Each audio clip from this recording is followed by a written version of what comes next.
కాలం అనేటటువంటిది అన్ని వేళలా ఒక్కలా ఉండదు కదా.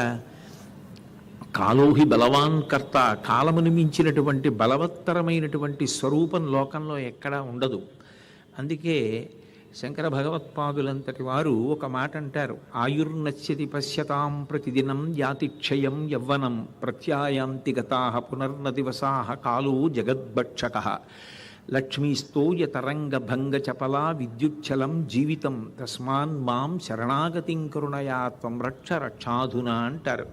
కాలో జగద్భక్షక, సూర్యోదయ సూర్యాస్తమయాలలో, చంద్రోదయ చంద్రాస్తమయాలలో సమస్త జీవుల యొక్క ఆయుర్దాయాన్ని కాలం తినేస్తూ ఉంటుంది. ఒక్కరోజు దాటిపోయింది అంటే ఆయుర్దాయంలో ఒక రోజు నశించిపోయింది అని గుర్తు, మృత్యువుకి సమీపంలోకి వెళ్ళిపోతున్నాడు అని గుర్తు. ఆయన ఎంతగా ఆమెని ప్రేమించినప్పటికీ, ఆమె యందు అనురక్తుడైనప్పటికీ ఆమె ఒకనాడు కాలంలో శరీరాన్ని విడిచిపెట్టేసింది. ఆమె వలన కుమారుణ్ణి పొందాడు. ఆ కుమారుడికి ఎందుకు పెట్టుకున్నాడో తెలియదు, నారాయణ అని పేరు పెట్టుకున్నాడు. అది ఆయన చేసినటువంటి మహద్భాగ్యమైంది. ఆ పిల్లవాడికి నారాయణ అని పేరు ఉంచాడు. ఆమె తోడిదే కాలం అనుకున్నాడు. ఆమె వెళ్ళిపోయింది. వెళ్ళిపోయినా ఇంకా ఆమె స్మృతులతో కాలం గడుపుతున్నాడు. ఆ స్మృతులతో కాలం గడపడంలో, ఆ దుఃఖంలో ఇప్పుడు కూడా ఆయన వెనక్కి అడుగు వెయ్యలేదు. తాను చేయవలసినటువంటి విహిత కర్మాచరణం ఆయనకి జ్ఞాపకం రాలేదు. తెలియక ఈ రీతి అతడు వర్తించుచుండ భయదమగు మృత్యు కాలంబు ప్రాప్తమైన భూరి వాత్సల్య వృత్తి తత్పుత్రుతలచి ఆత్మ ప్రలపించు నారాయణాయటంచు. ఎంత స్పష్టంగా ఎంత అందంగా ఇస్తారో పోతన గారి పద్యాలు. తెలియక ఈ రీతి అతడు వర్తించుచుండా, కాలము యొక్క విలువ, మనిషి యొక్క జీవితం యొక్క విలువ తెలుసుకోకుండా ఆయన అలాగే ప్రవర్తిస్తూ ఉండగా కాలమునందు ఆయనకి మృత్యువు సమీపించింది. ఆయన శరీరం పడిపోవలసినటువంటి సమయం ఆసన్నమైపోయింది. భయంకరమైనటువంటి రూపాలతో యమభటులు వచ్చి ఆయన యొక్క ప్రాణములను ఉగ్గడించడం కోసమని పాశములు ఆయన మీద వేశారు. ఆ పాశములు వేసినప్పుడు నిలువుకళ్ళు పడిపోయి భయంతో ఉనికిపోతూ వాళ్ళ వంక చూస్తూ ఆత్మ ప్రలపించు, పైకి నోటితో అంటలేదు, లోపల మాత్రం గుడుగుతున్నాడు. ఎందుకని? భూరి వాత్సల్య వృత్తి తత్పుత్రుతలచి, ఆ కొడుకు మీద ఉండిపోయింది ప్రేమ.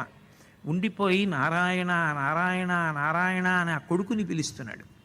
ఆ కొడుకుని పిలవడం కోసం నారాయణ నారాయణ నారాయణ అంటున్న సమయంలో ఈ యమభటులు ఆయన ప్రాణములను ఉగ్గడించేస్తున్నారు. అదే సమయంలో శంఖచక్ర గదాపద్మములను ధరించినటువంటి వారై శ్రీ మహావిష్ణువు యొక్క స్వరూపం ఎలా ఉంటుందో అటువంటి రూపమును కలిగినటువంటి వారు, మెడలో పుష్పమాలలు తామరమాలలు ధరించినటువంటి వారు విష్ణు పార్షదులు వచ్చి ఆ యమభటుల్ని పక్కకి తోసేశారు. తోసేసి ఆయన ప్రాణములను తీయడానికి మీకు అధికారం లేదు, మీరు తీయకూడదన్నారు. ఆ యమభటులు ఆశ్చర్యపోయి, మీరు చూస్తే ఇంత మంగళప్రదమైనటువంటి రూపాలతో ఉన్నారు, మిమ్మల్ని చూస్తే మాట రావట్లేదు. లోకంలో యమధర్మరాజు గారి యొక్క శాసనం తిరుగులేనిది. ఆయన రాగద్వేషములకు లొంగేటటువంటి వాడు కాదు, సమవర్తి. కాలమునందు ఒక ప్రాణి పడిపోవలసినటువంటి సమయం ఆసన్నమైనప్పుడు ఎటువంటి పక్షపాతం లేకుండా పాశములు వేసి ప్రాణములను బుగ్గడించడం ఆయన యొక్క గొప్ప కర్తవ్యం. దాని వలన ఎవరు శోకించినా ఆయన తన కర్తవ్యాన్ని తాను నిర్వర్తిస్తాడు. మేము ఆయన భటులం. వీడు పరమ దుర్మార్గుడు, నికృష్టమైనటువంటి జీవితమును కలిగినటువంటి వాడు. భూసుర కులంలో జన్మించి వేదాంగములను చదువుకుని చివరికి భ్రష్టుడై ఇంత భయంకరమైనటువంటి జీవితాన్ని గడిపాడు. అందుకే ఇతని యొక్క ప్రాణములను ఉగ్గడించడానికి మేము వచ్చామన్నారు. అంటే విష్ణుభటులు అన్నారు, మీకు ఇంతే తెలుసు, మీరు ధర్మం మాట్లాడుతున్నారు కానీ ధర్మ సూక్ష్మాన్ని మాట్లాడటం లేదు. ఇతను ప్రాణములు పోయే ముందు మీరు అతని ప్రాణములను ఉగ్గడిస్తున్నటువంటి సమయంలో నారాయణ నారాయణ అన్నాడు. ఆయన కొడుకునే అని ఉండి ఉండవచ్చు, కానీ ప్రాణం పోతున్న సమయంలో అన్నాడన్నది మాత్రం పరమ యథార్థం. ఇతడు కోటి జన్మలకు పూర్వము చేసిన సమస్త పాప నివహంబులనన్నిటి పారద్రోలే ప్రఖ్యాతమతిన్ హరిపుణ్యనామ సంభూత సుధామయాద్భుత విభూతికరాక్షర సంగ్రహంబునన్ అన్నారు. ఈతడు కోటి జన్మలకు ఎక్కుడు పుట్టువలందు చెందు ఆయాతములైన పాప నిబహంబులనన్నిటి పరద్రోలే ప్రఖ్యాతమతిన్.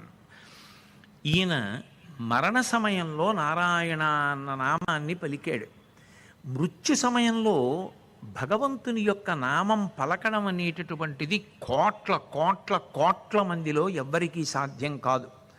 ఎందుకని అంటే ఆ సమయంలో కపవాత పైత్యములు ప్రకోపించి ప్రాణవాయువు ఇక లోపలికి వెళ్ళడానికి వీలు లేకుండా తీసిన ఊపిరి వదలకపోవచ్చు, వదిలిన ఊపిరి తీయకపోవచ్చు, రెండిటి మధ్యలో మృత్యు ఉంటుంది. భయంకరమైనటువంటి రూపాలతో యమభటులు ఎదురుగుండా నిలబడి ప్రాణములను తీసేస్తుంటే ఇంద్రియముల యొక్క పటుత్వం అంతా సడలిపోయి ఇంద్రియముల యొక్క శక్తిని అంతటినీ కూడా మనసు తీసేసుకుని ఏదో ఒక సూక్ష్మమైనటువంటి రంధ్రంలోంచి తాను పైకి వెళ్ళిపోవడానికి ప్రయత్నం చేసి తిరుగుతుంటే ఆ సమయంలో నోటి వెంట భగవంతుని యొక్క నామం పలకడం పరమ భాగవతోత్తములైనటువంటి వారికి కూడా సాధ్యం కాలేదు. జీవితాంతం అదే పనిగా భగవత్ సంబంధమైనటువంటి విషయములను చదివి చెప్పిన వారు కూడా ప్రాణోత్క్రమణ సమయంలో భగవంతుని యొక్క నామాన్ని ఉచ్చరించడం సాధ్యపడేటటువంటి విషయం కాదు. అటువంటప్పుడు ఈయన అలా పలకగలిగాడు అంటే పూర్వజన్మలలో ఎక్కడో ఒక అద్భుతమైనటువంటి పుణ్యం ఉంది. ఆ పుణ్యం ఇప్పుడు అక్కరకు వచ్చింది. అందుకు వింటారు ఆ పురాణం. ఇప్పుడు ఇన్ని చేసిన తర్వాత నేను చేసే పుణ్యం నన్ను కాపాడేస్తుందా? కాదు. చేసిన పుణ్యం ఏమో ఎప్పుడక్కరకు వస్తుందో, ఏ పెనుమలుపు తిప్పుతుందో. సీతమ్మను అపహరించి తీసుకుని వెళ్ళిపోతున్నప్పుడు రావణాసురుడు ఆమె బాధతో తన నగలు మూట కట్టి విడిచిపెట్టేసింది. ఆ నగల మూట సుగ్రీవుడికి దొరుకుతుందని కానీ, ఆయన చుట్టూ హనుమదాదులు ఉన్నారని కానీ, రాముడు వస్తాడని కానీ, వాళ్ళ మధ్య సంధి కుదురుతుందని కానీ, ఆ నగల మూట రామలక్ష్మణులకు చూపిస్తాడని కానీ, తద్వారా తన జాడ కనిపెట్టడానికి అది మార్గం అవుతుందని కానీ సీతమ్మ ఊహించి విడిచిపెట్టినది కాదు. కాకతాళీయంగా విడిచినప్పటికీ కూడా సీతారాముల యొక్క పునఃసమాగమానికి అది ఎలా కారణమైందో, అలాగే మనిషి ఒకనాడు ప్రయత్నపూర్వకంగా ప్రారంభించినటువంటి పుణ్యకర్మ ఎప్పుడు ఎలా అక్కరకొస్తుందని చెప్పడం ఎవరికీ సాధ్యం కాదు. అందుకే ఈయన ఎప్పుడో ఏదో గొప్ప పుణ్యం చేశాడు. ఆ పుణ్యం ఇప్పుడు ఆయనకి ఇలా ఫలించింది. అది ఎంత ఫలించింది అంటే ఈ జన్మలో చేసిన పాపాలు కాదు. ఈతడు కోటి జన్మలకు ఎక్కుడు పుట్టువలందు చెందు ఆయాతములైన పాప నివహంబులనన్నిటి పారద్రోలే ప్రఖ్యాతమతిన్ మహామరణ కాలమునన్ హరిపుణ్యనామ సంభూత సుధామయాద్భుత విభూతికరాక్షర సంగ్రహంబునన్. ఇతను మహామరణ కాలమునన్ ప్రాణోత్క్రమణం అవుతున్నప్పుడు అది సామాన్యమైనటువంటి బాధ కాదు, అది స్మృతి నిలబడేటటువంటి సమయం కాదు.